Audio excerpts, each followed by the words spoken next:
Après le succès des 2 premières éditions, la rando gourmande du Grand Dax revient le 23 juin prochain à Tercis-les-Bains.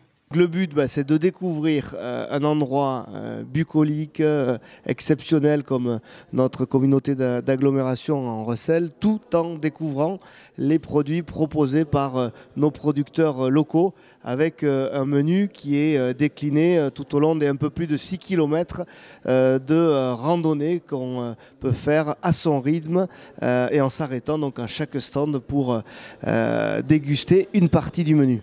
Un menu qui sera réparti sur 4 stands et composé par des producteurs locaux. C'est donc des produits qu'on consomme sous forme d'un menu, décliné entrée, plat, dessert, proposé par 8 producteurs locaux, dont 5 sont sur le Grand Dax. Les 3 autres sont sur le département des Landes aussi, qui, avec leurs spécialités à chacun, vont proposer différentes spécialités culinaires, bien évidemment, de notre terroir. Après Dax et Werreleuil, cette 3e rando gourmande s'installe dans les Barthes de Tercis-les-Bains avec un parcours d'environ 6 km. Quand on va découvrir les Barthes qui s'étendent, il y a Barthes communales et les Barthes donc privées. C'est des Barthes qui permettent de faire à peu près sur 120 hectares. Sur ces Barthes, on peut trouver pas mal d'élevage donc de chevaux, d'élevage donc bovins. Et puis après, il y a la faune et la flore qui sont très riches.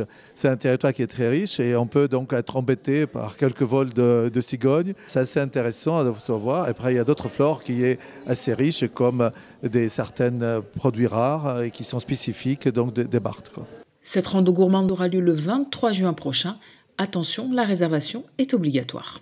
Les inscriptions sont ouvertes à l'Office intercommunal du tourisme et du thermalisme.